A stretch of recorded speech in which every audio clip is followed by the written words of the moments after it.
right, everybody. Welcome back to another edition of the Teardown, another season, Jordan, where we are back at the racetrack finally after an off season of craziness, of tragedy, of trials.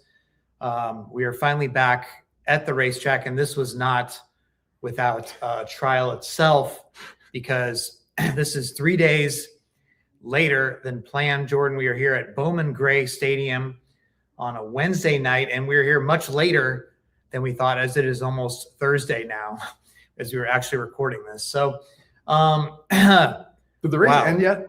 I'm not sure. It's right out the window here, right to our side here. We see the racetrack. It doesn't look like there's any cars still under the track. They may be in the pits refueling once again. Maybe another caution. There could be another caution. There could be another sleet delay. Who knows what's going on out there? But it appears the race is over, and it appears we have our first race to talk about of 2026. So welcome back, everybody. We missed you.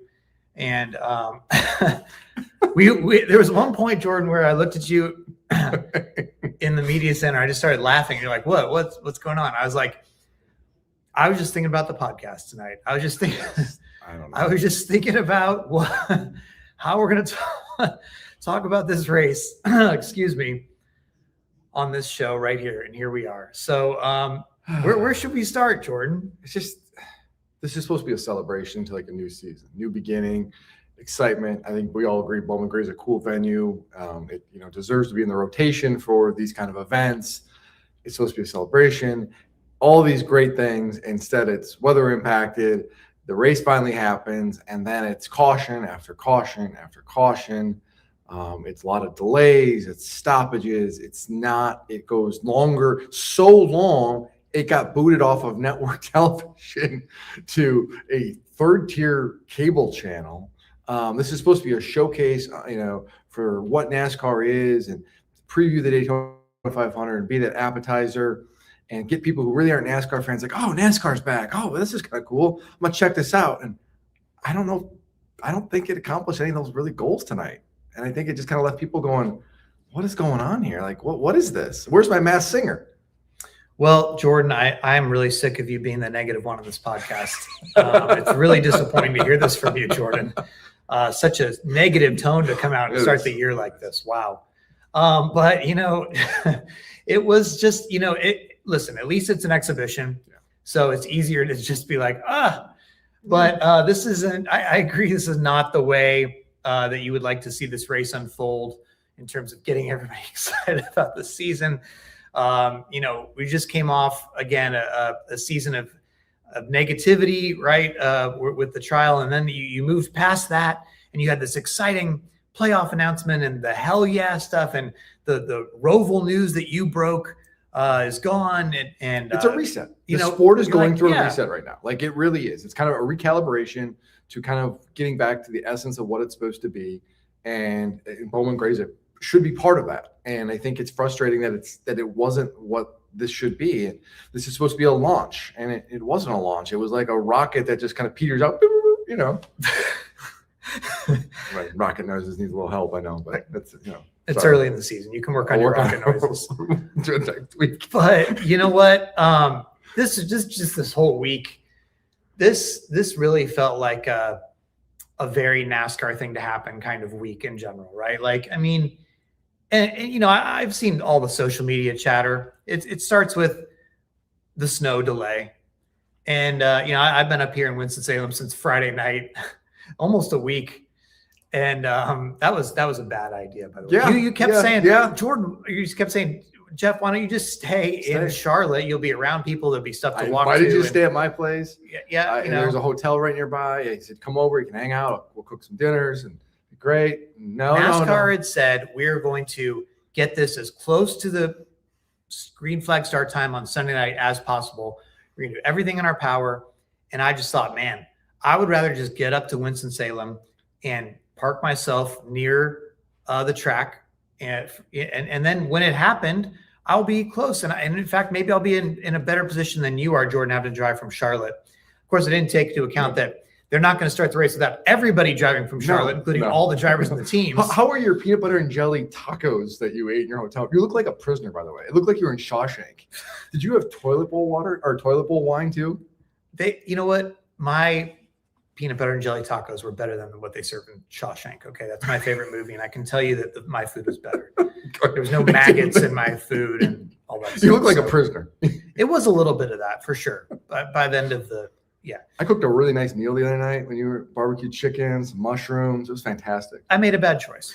Anyway, so it ends up getting delayed till Wednesday. But, and so everybody on social media is like, oh, why didn't they just run it on this day? Or why didn't they do it this? Or why didn't they move it up? Or why didn't they move it a week? Or why didn't they move it to Daytona? On this one, I'm not going to criticize NASCAR. I lived in Charlotte for 10 years. I can count on two hands, certainly the amount of times that it snowed at all, and certainly snowed more than an inch or two, but it was definitely on one hand. This was the biggest North Carolina snowstorm in more than 20 years. Mm-hmm. So it just so happens that, of course, this happened on NASCAR's race weekend. Again, a very NASCAR thing to happen. And there was two of them back to back, by the way. There's two big storms, which having them back to back in the way they were did not help because it just built up a little bit and it just made things, it's extended it out. So yeah, your point. It's like you can't really blame NASCAR for the weather. Like it is what it is. Now you could say, is it a good idea to race in North Carolina in February? Yes, that's a conversation to have, and we're going to go down there. But it is they handled the situation as well as you could. Like I really don't think they had any missteps along the way in terms of navigating the snowstorm and everything like that. Yeah, look, I'm talking about once the stuff happens, not the planning of the clash at this point.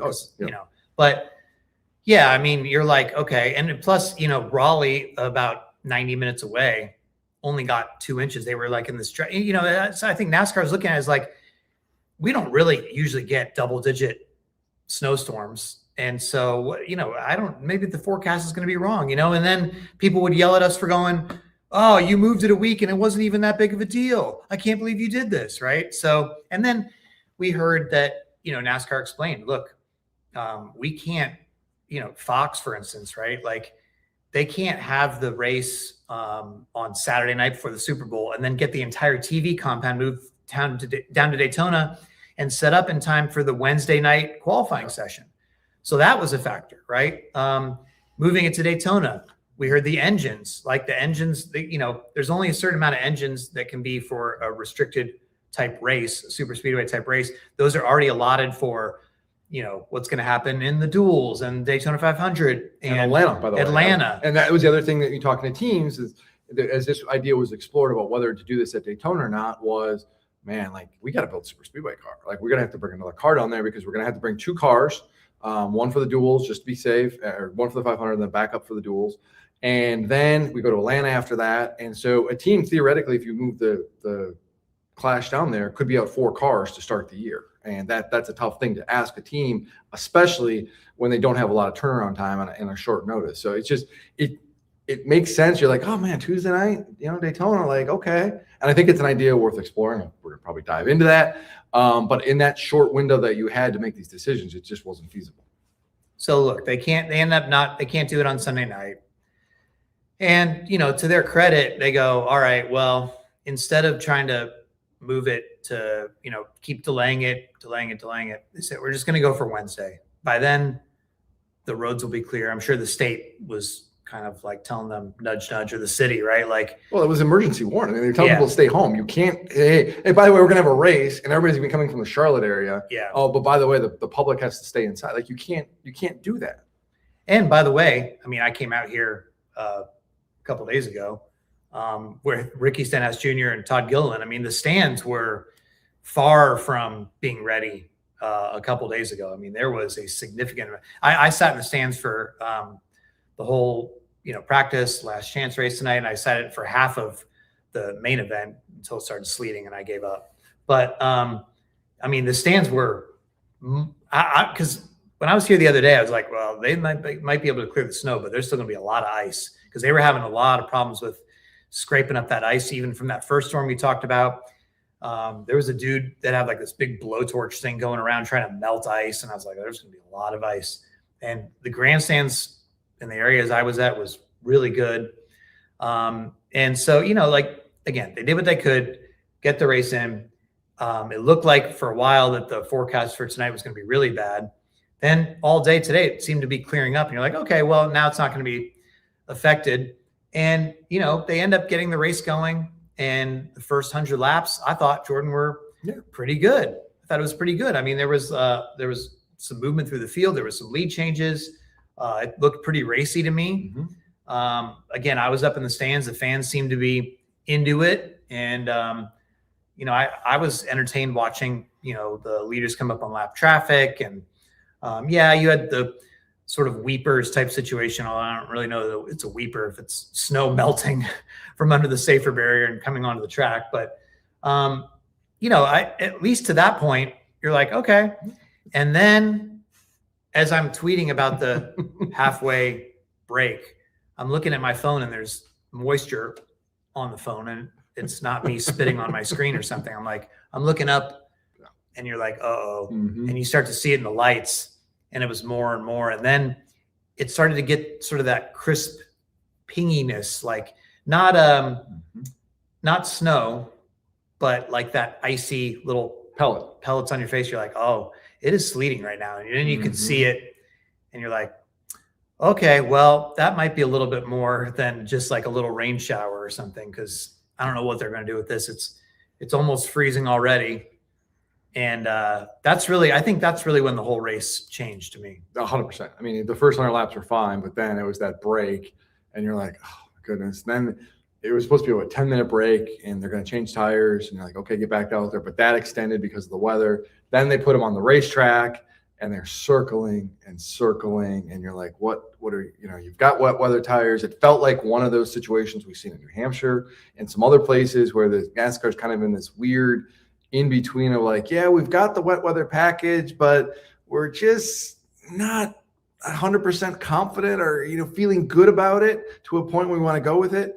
And so we're just going to kind of hope. And that's what they did, is they hoped that this thing was going to pass. That it wasn't a big front. And eventually it cleared. But it was, again, I go back to the TV thing. If you're watching this at home, you're like, why are these cars just circling? Why aren't they racing? Like, they keep hearing about, and it didn't help. And they weren't wrong what they said. And they were right. It's like Kevin Harvick and Clint Boyer were saying like, oh, these guys could race. And you were hearing it from drivers that were in the car. Some drivers were saying, hey, we can race. Other drivers were saying you can't. And so if you're at home watching this, you're like, well, what's going on here? Like, and it's just this weird in between. And if this race is about getting people's attention and getting people excited for NASCAR and for what's to come, the Daytona 500 in a couple of weeks, like that, just the way circumstances came together tonight is not it. And it's unfortunate. And I don't know how you change it other than a venue or something like that. But again, you saw what happened in LA a couple of years ago. It just sometimes doesn't matter. It's just Mother Nature was a bear tonight, and it worked against NASCAR in the worst way. Well, I would like to see, and this goes into something I can jump ahead a little bit too, but like I really don't like the situation where I feel like NASCAR is still hand holding the teams a little bit too much. Agreed. With the wet weather, we saw it the first year. Oh, we need to make sure we declare it a wet race or whatever it is, and then get everybody to do this. Like, just let the teams, as in F1, right? Like, hey, do we think we're taking a risk here? Or is it going to be good enough for dry tires, or we need wet tires right now? If it's wet tires, come in and take wet tires. If you want to take your risk on dry tires, use your dry tires. Whatever happens, it's what happens, right? Like, that's part of the racing. And part of the strategy. I don't like having the full field kind of come down and make a decision. And that's what I also didn't like about the whole fuel situation, right? Mm-hmm. We saw cars start to run out of fuel. It started with the Hendrick cars. Larson sort of inexplicably runs out of fuel. And you're like, what? How did that happen, right? And then Chase Elliott runs out of fuel. Byron ends up pitting for fuel. They give him his spot back later because they bring back everybody down for fuel. But then you had other teams like Chase Briscoe's team and James Small. They're like, we're good. We filled up our gas tank all the way before the race. We didn't cut it close on fuel. We don't want to come take fuel. Like, so here you have a situation where, and like Ryan Preece's team, Derek Finley, the winning crew chief tonight, was saying, yeah, we were going to run out. And Ryan Preece was urging him, hey, screw it, roll the dice. We might run out here. But why would the teams that needed fuel that didn't fuel up their tanks, as James Small was saying, like they got bailed out by this decision to have everybody come down, and the teams that were going to be good, like their strategy got thwarted essentially. So again, like that's fine if the teams didn't want to fill up their fuel tank all the way, but that's a risk you take. That's a strategy. And then you run out of fuel. Yeah, like you made your cars lighter, and so that's too bad. I just don't want to see this continued pattern of like, well, we gotta do this or everybody's going to run out. Like, everybody, this isn't T-ball. Like this isn't everybody. This is a participation trophy. This is a professional sport. You know the rules going in. I talked to multiple crew chiefs and a couple of competition directors after the race, and they were like, "We knew the rules. We knew we couldn't fuel. We knew we packed our car full just because you don't know." And we took that risk, and we saw what happened. They go, "Let's look what happened to 5," and they decided to do it, and it burned them, but they got bailed out, and it's not fair. Well, it's just like, I mean, you know, they weren't going to give Byron his spot back because he had come down for the fuel right before everybody got to, right? He was the first one to come in. And so then they bring everybody down. And then, you know, Rudy Fugel's saying, give us our spot back. And he's telling William, drive back up to 5th place and force NASCAR to make a decision. And the NASCAR goes, okay, since we let everybody come down. And they held them for a lap too, because they were going to restart the race. And then they're like, we're going to hold it one more lap and we're going to review this. And they did. And they gave Byron his spot back. Yes. I just, I agree. I don't like that. And then there was the, you know, just since we're on the topic of officiating, I checked with Carson Hocevar after the race because, you know, they had gotten wrecked or spun or whatever at that point, and they had come back in the pits. And because they'd gone back in the pits, this was not on the fuel stop. This was before that. They took the dry tires. And apparently that Carson said there was some confusion. Like one official was saying, no, you can't change tires right now. Still wet weather race. And then other guys were saying, yeah, go, it's fine. And then apparently they thought, from their impression, they got a call from the tower that said they got a waved back out on the track. Yeah, okay, fine. You guys have these dry tires on. So Carson said he was out there for 6 laps on dry tires. So then everybody comes in on the pit stop where they let everybody fuel, and they're like, you have dry tires on. You got to put wet weather tires back on, and you're gonna have a penalty.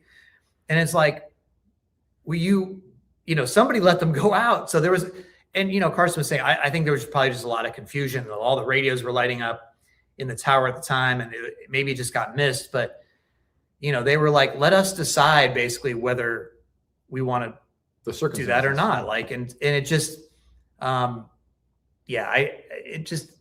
don't want to see that. Like, let these teams they get paid a lot of money to make big boy decisions. They all have war rooms. Yeah. They have a lot of people they rely on. They have a lot of data, a lot of other things. Like, let these guys make the decisions. Let them make that call. And if it backfires on them, then at the end of the day, it actually is better for NASCAR then, because then NASCAR is out of the business of trying to police this and figure this out on the fly.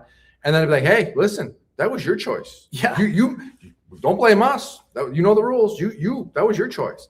And that's part of it. And you look at Hendrick Motorsports, you say, hey, you decided to do what you did on fuel. That's the way it is. Sorry. We had a lot of cautions tonight. That's racing. I think NASCAR, what happens is they've gotten so burned in the past when sort of like these big clown show moments type happen. Like, you know, I'm trying to think of an example, but the one that comes to mind is like, remember the Fontana qualifying session where nobody took a time because when the rule, like everybody was trying to wait to the last minute and they didn't make it around in time. And she's like, this is embarrassing. This is horrible for NASCAR. Remember Talladega qualifying session? Where Stenhouse DNQ'd at like 2014 because everybody had a drafting partner and then he didn't. It's the same thing, but it's the same thing. They didn't have a drafting partner and he ended up being the kind of the guy who got stuck out there and failed to qualify. Well, I just think that that kind of stuff, I can understand why NASCAR's like, we don't, this could, like if they're sitting up there going, I'm assuming going, well, you know, gosh, this is going to look so bad if we run everybody out of fuel. Let's just try to make it fair for everybody and bring everybody for fuel at once so we don't give an advantage to somebody. But I don't think it's going to look bad for NASCAR though. It's again, people are going to say, well, it's a team choice and a team decision. So just let them do it and get out of that business, I think. Yeah. I agree. Here's a question, and I don't know the answer to this, is did NASCAR even know that some teams didn't fill up their cars the entire way? Like, you know, and I don't know. And like, so that I'm speaking for them here, I'm putting myself, they may have just thought, hey, everybody filled up the same way or filled the same level, like, so everybody's on the same playing field. And they may not know it. I don't know that. But yeah, but again, if you take yourself out of it, you don't have to worry about it. It's not your decision to make. It's the team's. And then when something happens, you just look at them and be like, listen, it's on you guys. Well, obviously, aside from just that little business, I think the part of the race that people are going to be like, oh my gosh, this was the part that they thought crossed the line, and too much of a clown show part was obviously the many cautions.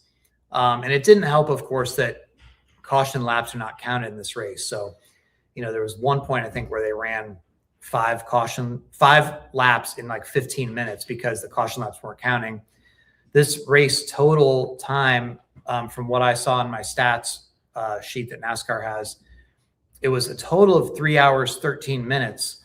But 2 hours and 13 minutes of that was run either under caution or part of that was, I guess, red flag in the pits. So only 1 hour of this over 3 hour race was actually green flag racing, which again, it's only a 50-mile race, right? Because it's a quarter-mile track. So that's a little bit excessive for a 50-mile race. Now, obviously people as well are upset that Fox wasn't able to stick with it. From Fox's standpoint, listen, they gave 3 hours in prime time. They actually went an hour over their window over the Fox window. And this was a rescheduled race. Fox window. I don't blame Fox. Like, Fox did it. They gave 3 hours in prime time. Like, they tried to do everything they can to give them the opportunity. At some point, you got to you're like, what are we doing here? Like, but it's just not a good look. Like, it's just, and if you're NASCAR, you're like, come on, guys, can you give us a break here? Like, what do you, The Masked Singer is a pretty popular show, I think. Really watch that crap? I believe so. I believe they do. It seems so stupid. Well, I mean, people that would have been waiting for the Masked Singer might have been watching a bunch of caution laps going, this seems like, so when's the stupid. last time? I mean, we watch a professional sport. They're like, hey, by the way, this football game or this or whatever, this is running long. We're going to boot it to, it's true. It doesn't. It's true. You just don't see that. And again, if this is supposed to be something to promote the Daytona 500, like, we're going to ride or die with this. Yeah. I mean, again, though, I think they did. They tried. They went. They already went over an hour over their window, their scheduled window. Yeah. I think at some point they're like, all right, hey, I don't know what you guys are doing, but we got to go. You can see it from both sides, but it's just, it's frustrating. And I get for everybody out there, and I've seen the messages. Like, people are like, hey, I recorded the race, and they flipped it over, and how many people get FS2, and it's just all of these different things. It's just everything combined just made this a really, I don't know, what's the right word? Bitter night? I don't know. It's a bitter taste in your mouth, that kind of thing of how this night should have been versus how it actually was. I think it was a race to remember. Oh, you get that? That's a dad joke. You love that? No, I don't love it. Anyway, a dad joke. Drivers were saying afterwards. Do you make these jokes at home? I already told our producer, Bobby, that needs to be the title of the show. And I was just waiting to drop that line in. I was very excited about that. That's fine for a title, but like. Great joke. Beautiful. Yeah. Chef's kiss. Anyway, drivers afterwards were saying that, because I was like, okay, look, we get that the race was, the track was wet, right? We get that there was wet weather tires and it was cold and it was slippery, but what exactly was making everybody run into each other and slip all around? So here's what the drivers were saying. And this is why they had to use the highlight. And again, I was out in the stands or either not listening. I wasn't listening to TV. So I don't know if they said this on TV or not. If you heard it, correct me or be like, yeah, everybody already knows this. The lower lane on the bottom of the track that obviously everybody was using when it was dry, all the rubber got put down there. When it got wet, that was the lane that became extremely slick and icy because all the sleet came down on top of this rubber and it made it so slick. There was no grip there at all. So that's why everybody was trying to fight for this one lane. And they were also saying that actually several drivers said this. If you were on sort of like the inside, you could kind of grind against somebody on the outside and use that to get around the track. And the cars allow for that, obviously, So drivers were just like, all right, well, I can kind of use the bottom here and use you on the top, and that's it. Like I'll get around the track, no problem. And so obviously that leads to people spinning out and people wrecking, people losing their tempers perhaps. And apparently that's what happened with the racing. So that's what everybody was doing, I guess. I mean, I think it was Hocevar that said, you don't necessarily want to do that, but you're like, well, if I don't do that, then somebody's gonna do that to me. So I kind of have to be in that situation. And everybody just started racing like that. And that's Bowman Gray racing too. I mean, that's short track racing. This is part of why the Clash is here. It's so weird seeing a Bowman Gray race though, where the cars are running on the top, because here it's the fast way is you hug that bottom and you don't move from there until someone moves you. So it was really interesting. You saw some guys kind of diamond the corners a little bit too, which was interesting. But yeah, I mean, this was in a lot of respects, this was short track racing. This is what people want to see. They want to see, the banging and the bumping and all that stuff. And, one thing we're going to talk about is the short track package. And I don't know, it's hard to say whether it worked or not off of this race because of so many different factors and everything, but it did seem like guys could pass and make moves, and, we'll see, but at least that's encouraging. There was, certainly quite a different, bit of different leaders. In addition to lead changes, you had different cars leading. That was probably honestly what I enjoyed the most out of tonight. Absolutely. Was seeing the different names come to the front, especially, in the rain. You're like, whoa, like here comes Zilich. SVG leading, right. And Bowman Gray. Hocevar was leading. Yeah. Ty Gibbs was up there. Yeah. And by the way, Hocevar, I will say too, like when in the first 100 laps, it was like at one point, all the top 10 was big three cars, from Hendrick, Penske, Gibbs, except for Hocevar. It was like in fifth. And it was like, man, this is impressive again for Hocevar. Like, he comes right out of the bat and is looking good. But I thought like Connor Zilich to even make this race from the first group, which was, they were going to be on this track with like there was no rubber down. It was cold track. Like, yeah, that was a really huge disadvantage. And for him to be a rookie, make the race, first of all, was super impressive. And then he'd gotten up to 12th at some point, I think right before the rain. And then when it started raining, it was like, whoa, this is, and I had tweeted this quote because I'm working on a Connor Zilich. By the way, we need to ask him about this on Media Day because as part of the story I'm doing, his dad pronounces their name Zilich, not Zilich. I feel like everybody in NASCAR is saying Zilich. Like I say Zilich. Don't ask me. I'm the horrible when it comes to what do you say? Connor Zilich. Connor Zilich. He says it's more like a Zilish. So then I asked him what is the correct one. They say either way.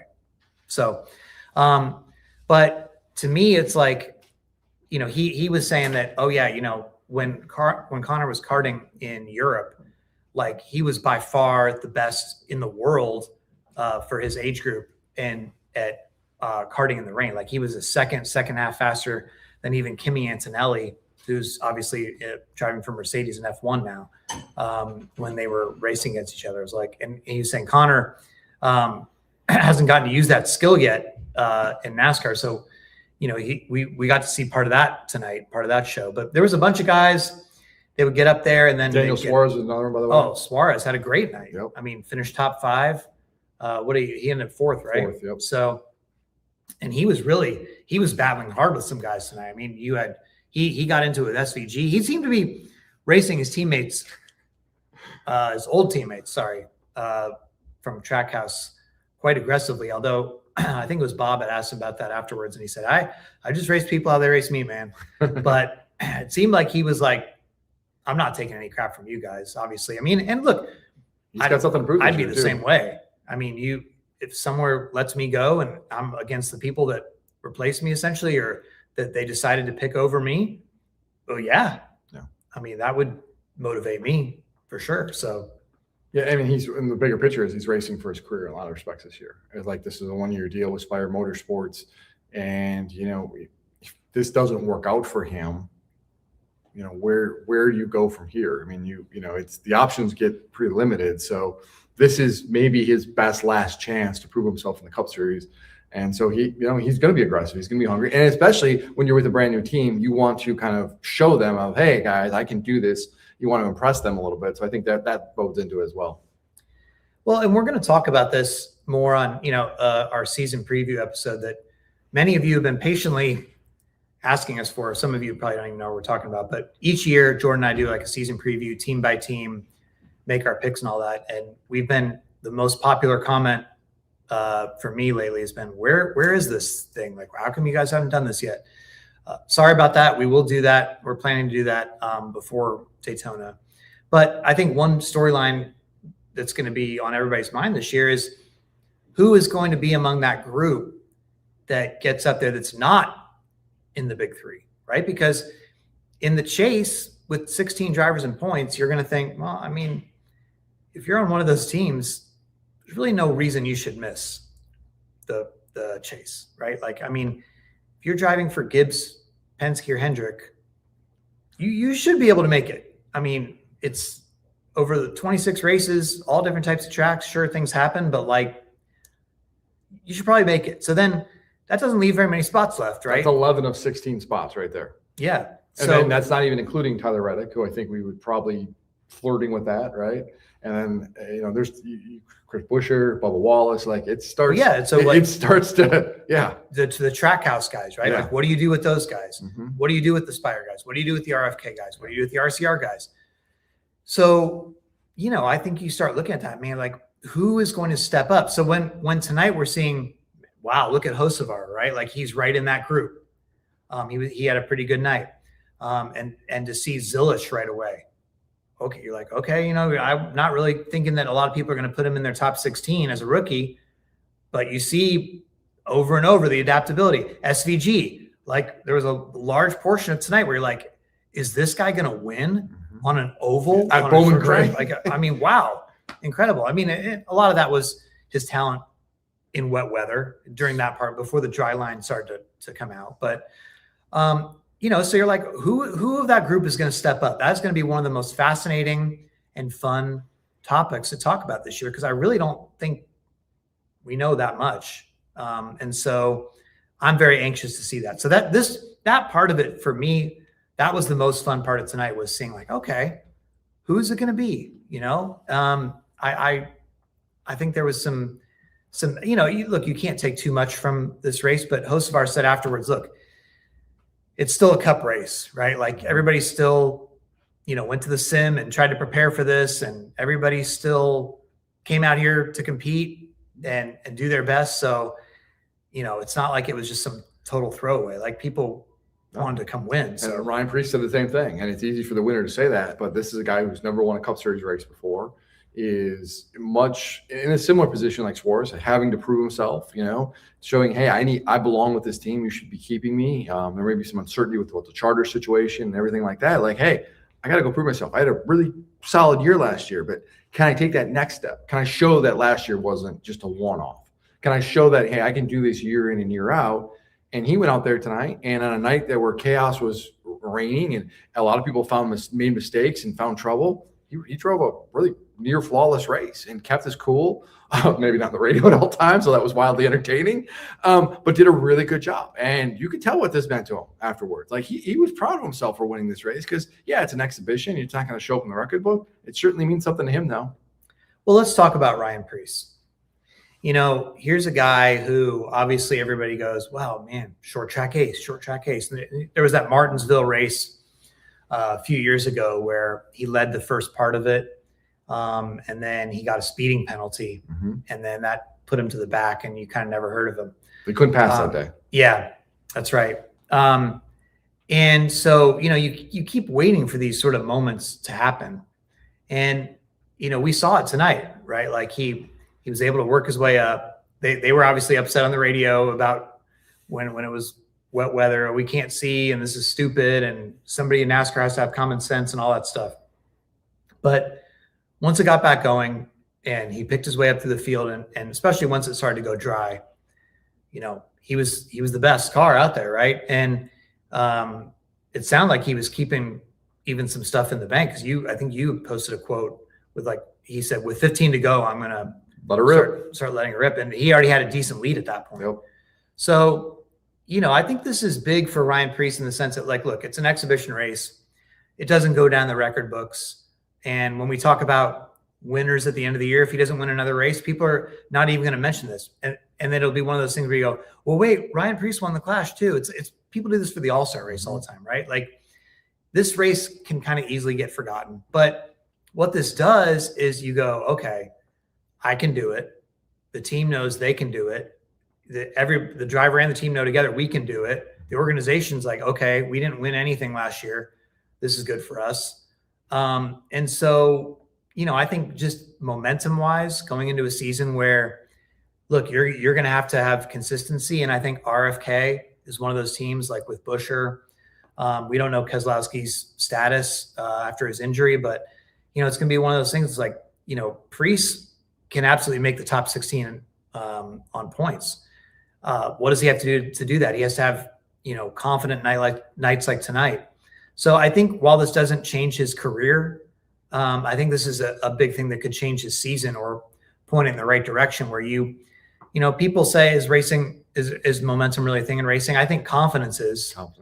And so when you look at like something like this, you go, hell yeah, we can do this. Yeah. That's a big thing. That goes a long way. And you talk to people who know Ryan well, and they will tell you he is one of the hardest working guys in the sport. He is grinding away behind the scenes, studying film. One of the reasons he made a big leap last year was his commitment to sim work and studying data and all of the little things that go into being a really good Cup driver. And he understands, like, this is an opportunity. And I may not have this opportunity. Things fell in place for him to get this, and this could go away very easily at the end of the year, if, depending on charters and sponsorship and other things. But you're making the playoffs and you're running well every week. They're going to find a spot for it. Brad Keselowski appreciates that kind of work, and they've kind of built that team up into that kind of grinding mentality. I mean, that mentality has kind of defined Brad's career, right?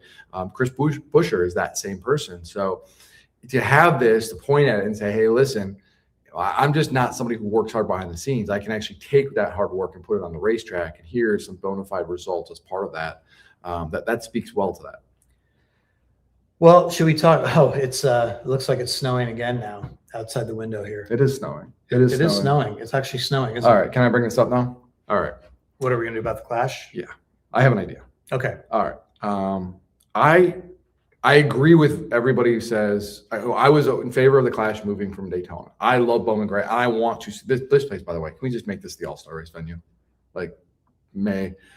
I want to go back to the day of the Busch Clash, where it was 20 laps. It was 10 and 10, pole sitters only, and it was a short hour race. I think that was a great setup to the season. You'd come home on Sunday morning, the race would be on at noon. You flip it on, race was over in an hour. It was like, oh man, these guys are back. It's exciting. Oh, this is what I'm going to see a week from now in Daytona. I think you should do something like that. The people are going to point to the 2020 Daytona 5, the 2020 race at Daytona as like all these guys were crashing all the time and it was a wreck fest. I hear all of that. But if you make it a smaller field and it's a shorter race, your odds are you're not going to have that level of incident. And it's going to be much like it was back in the day. And it'll save some teams some money. It will still serve the purpose of, giving the audience an introduction to the new season. And it's in a warm weather venue. I'm not saying it needs to be there every year, but when you look around at the options, it's literally snowing right now. I don't want to have to be back here a year from now or 2 years from now going, man, we're going to have to fight Mother Nature again. We got lucky last year. It was still cold and the fans turned out. And it's also rotates this race around a little bit. And we have seen these type of races, whether it's the Coliseum, whether it's the Chicago Street Course race, other places, 2-3 years is about that window where you're like, the kind of newness is wearing off a little bit. Bring it back to Daytona for a year. It fits the theme of kind of NASCAR getting back to its roots a little bit, and then reassess after 2027 of where it should go. But I think that's just a good bridge to figuring out that next move and beyond. I hear a lot of momentum for your argument. Obviously, Dale Jr. is pro that argument. I'm against this. Okay. I really am. Why? The Clash or the Sprint Unlimited or whatever you wanted to Bud Shootout, whatever it was in various iterations, it just became less and less popular, I guess. I mean, there was so many times when I'd be up in the press box at Daytona, I'd look out at the grandstands, I'd be like, man, there's like nobody here. It'd be like on a Saturday night before qualifying, and you'd be like, it doesn't even feel like the season is starting. There's no hype for this. It seems like nobody cares. Okay. They'd all go run around the single file line and then crash, or just crash the whole race. And I think that it had really run its course. When they moved it to the LA Coliseum, that to me was like, wow, now I see what this event could really be, because you want to hype up Daytona, take it somewhere unique and special. That was a chance to make it like NASCAR's version of the Stadium Series or whatever. I thought the LA Coliseum thing was so cool. I hate that, the weather, really messed it up in the third year. But by the third year, people were getting like, okay, it was all right. It needed to move. But I would have liked to see it move to another very unique venue. I think this was cool. Mm-hmm. And last year this worked really well. But this year, look, weather aside, this race wasn't sold out. No. Even a small venue. Yeah, this is a small venue. What is it, 16,000 or something like that? Between 16 and 20, depending on who you talk to. 18-ish. They were still trying to pump tickets for this thing before the whole snow thing ever happened. And it was like, that to me was like, okay, I just don't, I think this really has to be a 1 year, move it every year kind of event. And honestly, like, if you're not going to use this event for a promotional purpose to Daytona to really move it forward, don't just like do this event to do it, to check the box, because this season is long enough as it is. So I don't think you need these exhibitions, this one and the All-Star race. I don't think you need these at all if you're not going to have a specific purpose for them. They shouldn't. I get the TV money and the TV partners, and they want content, and that's why there's 2 exhibitions in addition to the 36 points races. But either make these slots points races or do something totally wild and unique with them, like, again, stadiums or whatever it is, to where it's about the event, it's about the hype, sort of the street course mentality, right? But it's got to be something that you're going to say, hey, NASCAR's back. This is an advertisement for Daytona. We're just letting people know that Daytona's here. It doesn't have to be the most amazing race in the world, but to go somewhere unique or fun, and build hype to where, our bosses at The Athletic are going, whoa, NASCAR's doing this year? That's crazy. I heard about that, right? Like that's what's, I think, to get the mainstream sports fan interested. So I just don't, But where though? That's the problem. Like LA was great, but again, 2 years in Stadium Series sounds fantastic in theory. But where in February? And there aren't a lot of stadiums, by the way, that one, are capable of, you can build a racetrack in, and 2, are in warm weather locales. And so that's where you run up again. I love the idea. I love it. I'm all for it. I think it's great, especially you can be in a big market like that, and it could give you an opportunity to go into markets that don't have traditional racetracks. But you just run up against the idea of where though. And I'm a proponent of, like, I like, go back to Daytona for a year, come here for a year, maybe go to LA for a year, and again, try to find different markets. Brazil is still something that's out there. They want to go international. If you can run in Brazil, now would be the time to do it at this time of year, because of making it easier on the teams in terms of logistics and everything. So I'm all for that. I just don't know if you can do that consistently enough to worthwhile. And also, the obvious thing is it's expensive. Like, it is really. I get that. I mean, I love the idea. And it certainly needs to be. And to your point, and I agree with you about like the Sprint Unlimited and the Bud Shootout, it became a thing after a while. But that was also when that race became so much different than what it originally was. They're running 70-lap races, not 20 laps like it was back in the day. And they had 20-some cars on the racetrack, not 12. And yeah, I mean, you have to figure out the right time. And like, maybe you do it before qualifying on a Wednesday night. If it's an hour race for the Busch Clash, you have it fired up and you have them race, and then they're hopping in their other cars and qualifying. Like, why not? I just think there's so much super speedway stuff, because now you have the 2 Atlantas also, which, by the way, is right after Daytona. Sure. Right. Absolutely. And so, to tell fans like, all right, we've got this super speedway race as the Clash, then we've got the duels, then we've got the Daytona 500 in addition to the other series, then we go to Atlanta.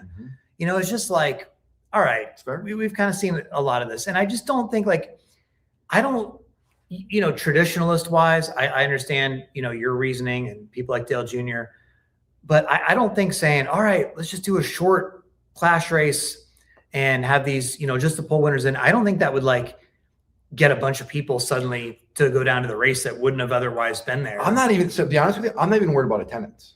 Like attendance is great, but as you said, like they didn't sell it for this. Like, I know that you're talking about, and I agree with you. Those Daytona, those shootouts there were not great. I'm not even worried about attendance.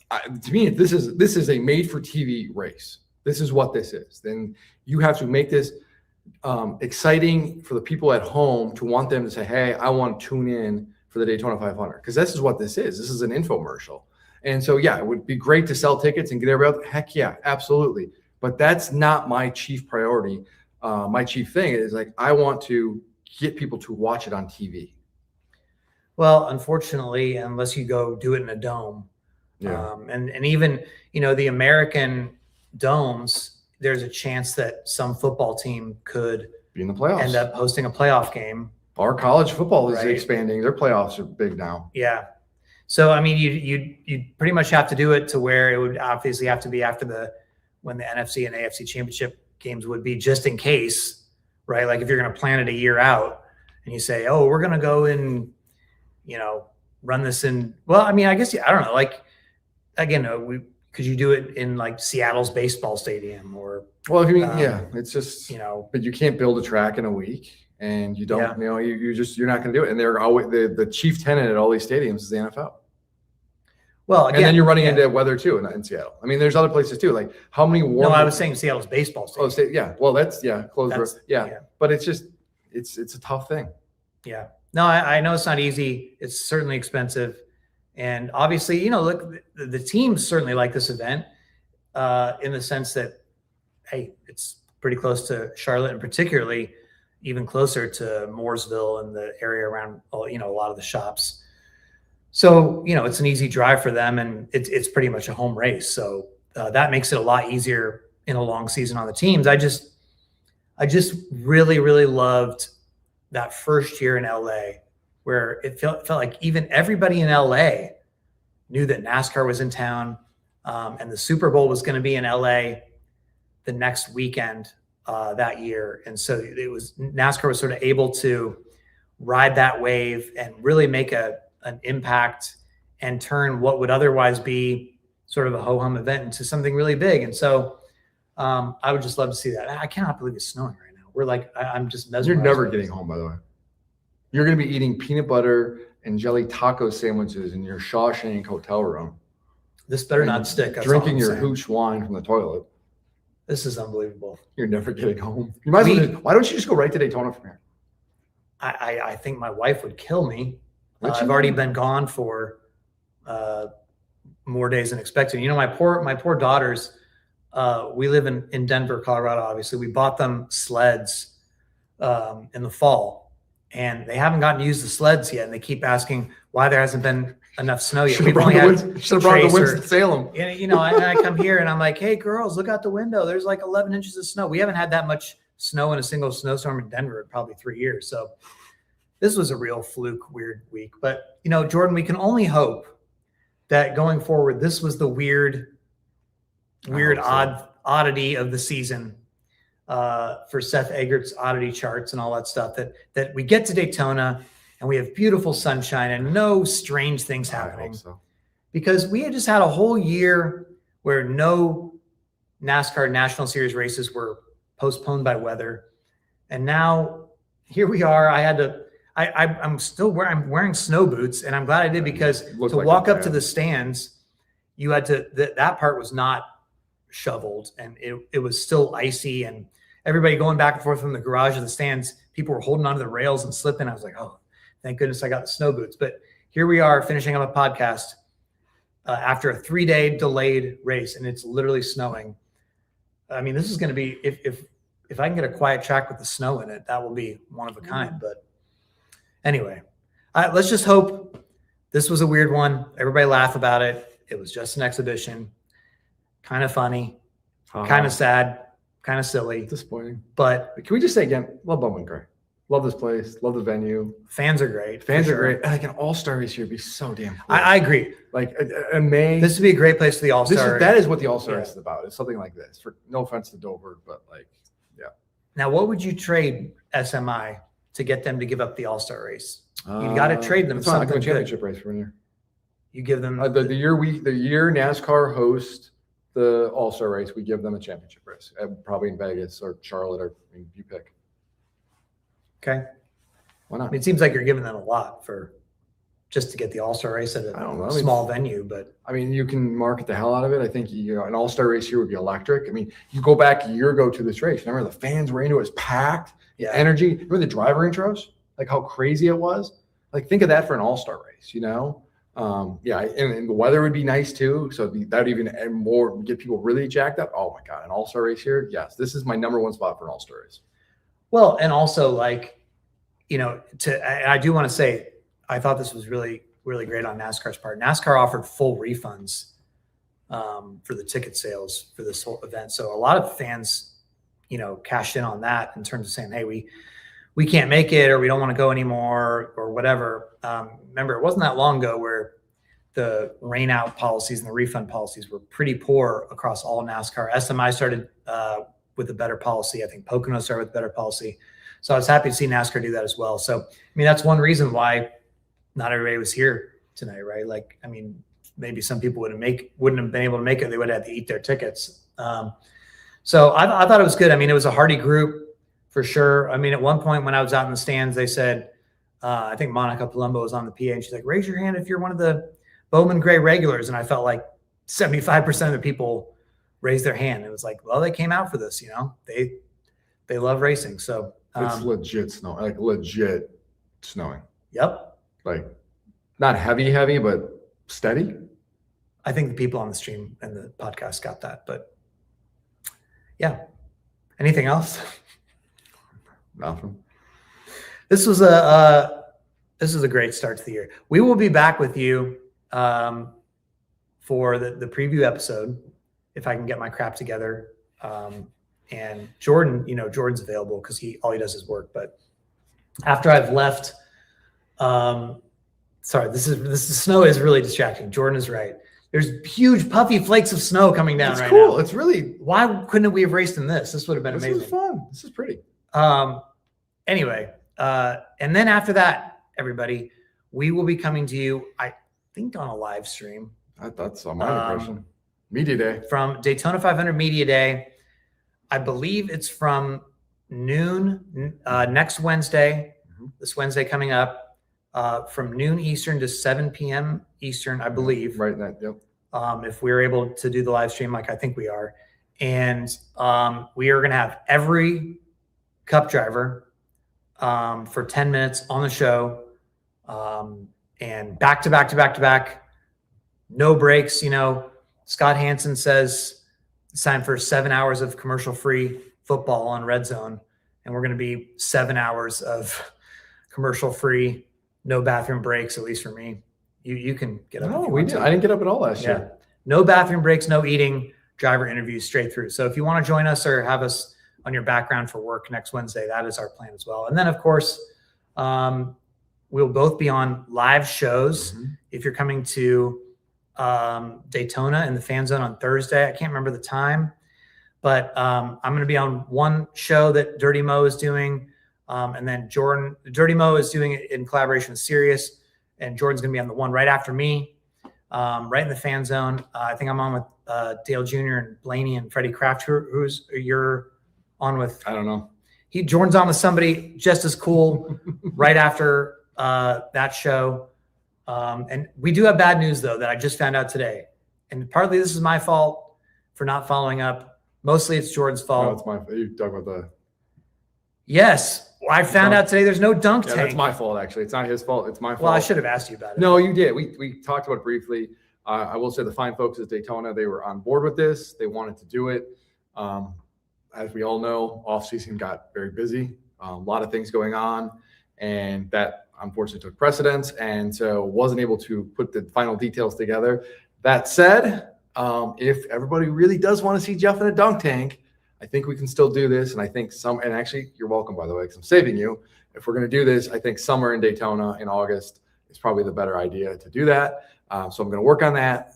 So you are lucky because we know weather in Daytona can be a little cool. Well, in the meantime, it's time to start our guessing for the next contest, which apparently there was no punishment yet for losing You're last welcome. year. I'm such a nice guy. Sweetheart. That's what everybody says. That's right. I mean, such a nice guy. Lovable.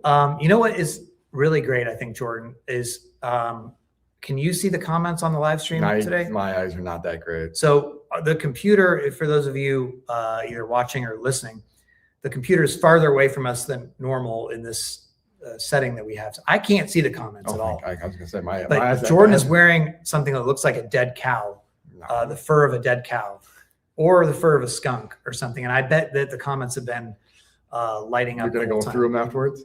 Well, I can't By the way, see, but you can make all the fun jokes you want. That's fine. You know how many compliments I got today? people, every time I had to stop being around you because everybody come and be like, oh, how come you're not as fashionable as him? Oh, how come you didn't?